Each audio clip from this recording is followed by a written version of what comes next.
Hello, welcome back to my YouTube channel. My name is Alfan Fajar. My student ID is B1024201005 and I'm from Management International class. And in this video, I'm going to talk about the chapter 7 of Human Resource Management class, which is the motivation theory. But first, what is motivation? So according to three experts, the first expert is Locke. Locke defined motivation as a pleasurable or positive emotional state resulting from the appraisal of one's job experiences. And this definition draws attention to two aspects, and in particular, namely the emotional attachment an employee has to their job and the deliberate review of an employee's work by the employer. And then the second expert is David and Anderzej.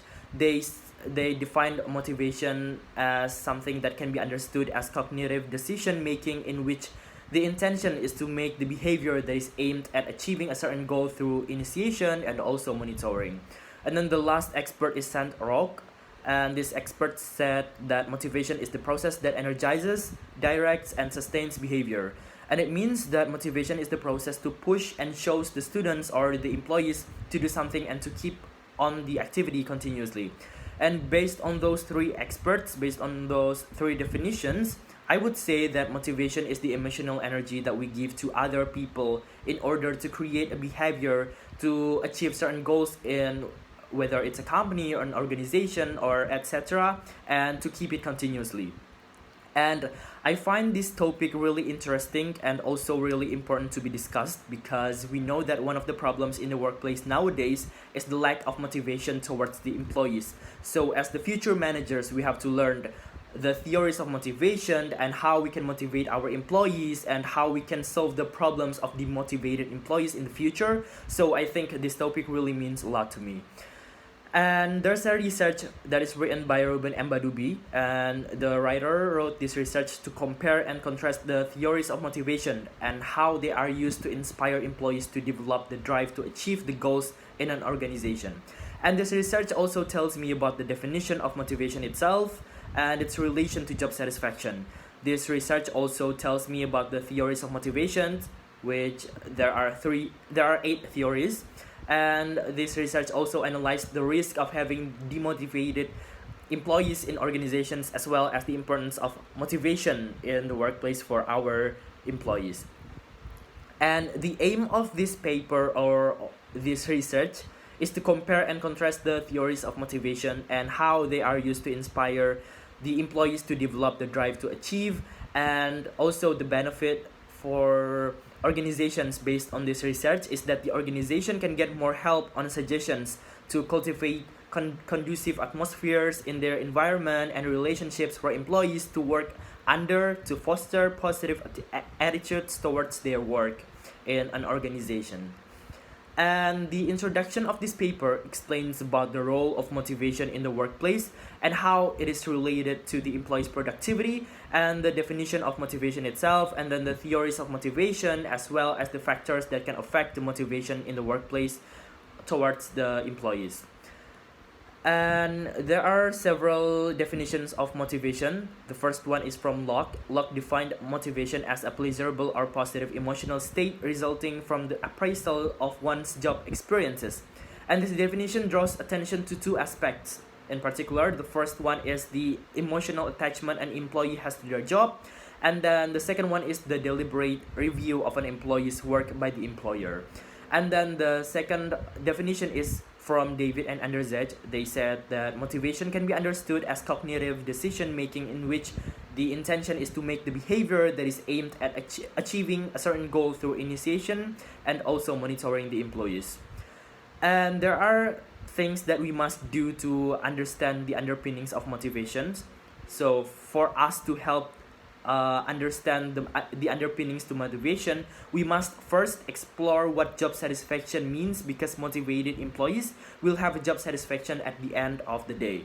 And then there are several definitions of job satisfaction. The first one is according to Kumar and Singh.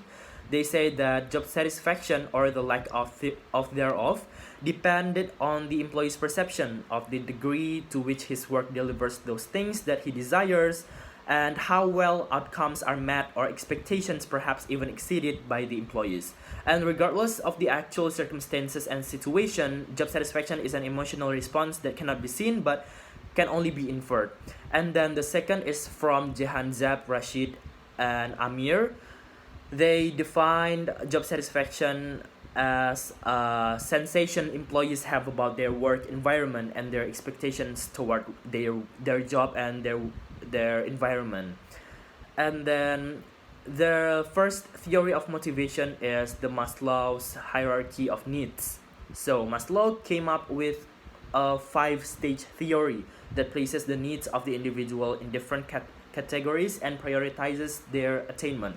So these categories, in order to of decreasing priority, are first psychological needs, for example, like food, shelter, clothing, and stuffs. And then the second one is safety and security needs, like physical protection. And then we have social needs, like association with others, maybe like with our mate at work. And then also the fourth one is esteem needs, which is like the receiving an acknowledgement from other people. And then the last one is the self-actualization needs, like the desire for accomplishment or to leave behind a legacy. And according to Smith and Cronje, the way Maslow's theory is explained relies on the fact that people want to increase what they want to achieve in life, and their needs are prioritized according to their importance. And in my organization, I would apply this theory by analyzing the needs of my employees first that need to be satisfied, and then I will recognize and appreciate their works in order to give and to grow motivation in my employees' soul. And then the second theory is the Herzberg's two-factor theory, which are the motivator and hygiene. So this theory determines what makes an individual feel good or bad about their job. And from this theory, I learned that there are 5 features of work that bring about satisfaction. They are achievement, recognition, the job itself, responsibility, and advancement. And employees should be promoted after completing certain stages of their career and should receive recognition for special achievements so that they could be satisfied with their job. And I will apply this theory when my employees are able to achieve the company's goals, for example, like when they produce exceptional results in their subject areas, or on a more basic level, they should also be given responsibility to determine how to handle tasks that related to their job. And then the third theory is the McGregor's X and Y theories. So this theory basically categorizes employees as belonging to one of two groups based on two sets of assumptions. The first one is theory X. It assumes that this theory take a negative perspective of people. So people can have an inherent dislike for work and avoid it if possible, while the theory Y assumptions take the opposite view from the theory X, which is the mental and physical inputs expended at the workplace are equated and par with those rest or play. I would apply theory X for new starters who will likely need a lot of guidance at work or in a situation that requires you to take control, such as a crisis of the company.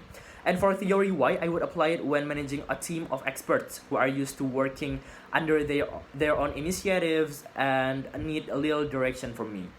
And then the next theory is McClellan Need Achievement Theory. So this theory believes that some people are driven to success through seeking personal achievement rather than the rewards themselves. And I would use this theory when I need to know my employees' dominant driver to success, and by knowing their attributes that may certainly help to manage their expectations and running the team smoothly, I believe that it could achieve my company's goal.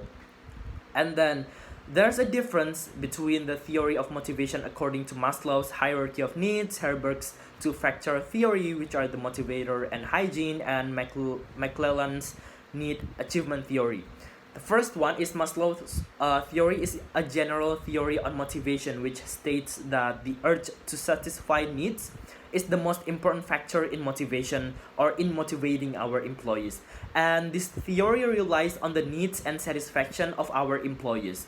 And then the second is from the Herzberg's theory. What makes it different is that this theory of motivation says that there are various factors existing at the workplace that causes job satisfaction or dissatisfaction. And this theory relies on the reward and recognition to the employees.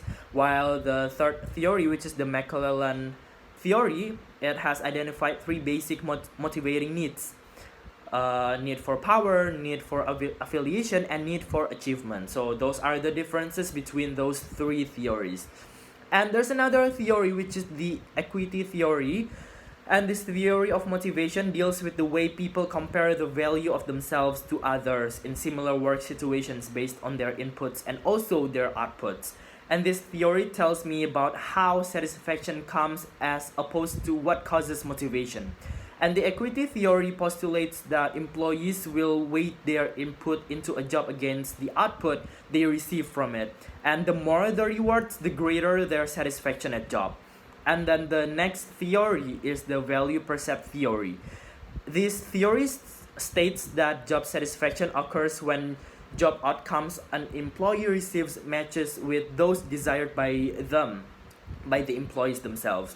And customer satisfaction is defined as the pleasurable emotional state resulting from the evaluation of service that satisfies the customer's value. And this theory also tells me that there is a possibility of a relationship between what people desire and what they consider important in their life. And then the next theory is the Vroom's expectancy theory. So Vroom's expectancy theory basically just stipulates that behavior as a product of choices that are available for to be prioritized. And the idea is to derive satisfaction and minimize dissatisfaction in the employees themselves. And individual factors such as personality and skill determine their performance at job. And Vroom's expectancy theory also assumes that behavior results from conscious choices among alternatives whose purpose is to maximize pleasure and to minimize pain. And then this theory also tells me that performance, motivation, and effort are within an individual's motivation, and variables such as valence, instrumentality, and expectancy verifies this. And the higher the effort in work relates to the higher the performance the employees give to our company. And then there's something called Porter-Lawler model. So this model is a process model that explains the conditions and process by which motivation to work takes place. And Porter and Lawler extended Vroom's work by examining more closely the traits and perceptions of the individuals and the nature and impact of rewards on motivation on the employees. And this model also tells me about the details of the fiber relation that exists between job performance and attitude, which perfectly defines what managers are. And then there are several risks suffered by the organization from the demotivated employees in organizations. The first risk is the operational risks, and there are three aspects of operational risk. The first one is absenteeism, which is the failure of workers to report on the job when they are scheduled to work. And then the second is poor quality work, and then the third one is toxic work environment. And then the second risk is the personal risk, which is the desire of the organization to keep their staff for longer periods of time in their company. And then the third risk is the reputational risk, which is the loss of financial capital, social capital, and or market share resulting from damage to a firm's reputation. And then there's also environmental risks, which is the unwelcoming acts of aggression and bitterness emanating from unhappy employees at work. And then the fifth risk is the health risks. And employees who are not entirely happy at work can have health problems, of course, including like stress and depression and stuff like that. And stress-related illnesses will jeopardize the wellness efforts in the workplace of keeping healthy employees. And employees who are not entirely happy at work can have health problems, including stress and depressions and things like that. And then the last risk is the financial risks. And the importance of motivation in the workplace, according to Perry and Hondegem, they say that the individual's desire to perform and provide services to customers with the mandate to do good is enough factor to motivate. Performance at work is related to the employee's pay, of which the employee may not have control of that reward as it is external. And then the importance of motivation, according to Yang Ji, they say that motivated employees have a sense of belonging and loyalty to the organization and always work hard to be associated with the results of their labor. And motivation have effect on employees as individuals to achieve and as well as ability to be innovate because they believe in themselves, which will benefit the organization to be succeed in the future. And from my understanding, or from my point of view, the importance of motivation in the workplace is that motivation is one thing that truly pushes the employees to be productive at work. And when they are productive, they can easily achieve the company's goals. And when the company's goals is already achieved, then the company will be succeed in the future. So when the company sacrifices their goods to motivate their employees, it could actually be a feedback to the company's goals. And then the conclusion of the study conducted by Ruben Mbadubi is that motivation is very much needed for employees in an organization to be productive. And management or leadership style has an important role to play in motivate the employees in an organization. And motivation is not always based on financial rewards, but also non-financial rewards methods can also be used to derive the best out of the employees. And then there are 4 YouTube videos that I had to watch, and I already watched all of them. The first video explains about one of the most popular motivation theory, which is the Maslow's hierarchy of needs. And this theory says that there are 5 sets of needs. First one is psychological, like acceptable pay and working conditions, and then safety, and the example at the workplace it is like job security and so. And then the third one is social, and the example is like working in a team and social facilities. And then the fourth need is esteem, which is like the status of the employees, like the job title. And then the last one is the self-actualization needs, for example like promotion opportunities at work. And these are the 5 levels of human needs which employees need to have fulfilled at work. And the benefit that I get from this video is that I can understand that not everyone has the same needs, and our perception of what is important at work will vary, like my perception will be different from others' perception. And then the second video explains about the theories of motivation, from the definition of motivation, the classifications of needs that is classified into primary, secondary, and general needs. And the first theory in this video is the Maslow's hierarchy of needs, and it says that needs have a certain priority and all the basic needs should be fulfilled for the individual to find satisfied in the other needs. And then the second theory is the Herzberg's motivation 2-factor theory, and there are several factors such as hygiene factors and motivational factors. And the third theory is the McGregor's theory X and Y, and this video explains the differences between the 2 theories of theory X and theory Y. And this video also explains the other theory, which is the theory Z.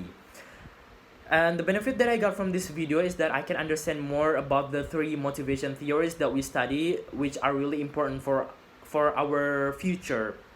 And then the third video is the video about the expectancy theory of motivation by Victor Vroom, or the Vroom's theory. And in this video they explain about the factors that affect individuals' performance, and there are 3 aspects in this theory. The first one is the expectancy, the second one is instrumentality, and the third one is valence. And this video tells me that in order to get motivational force, we have to consider those 3 aspects.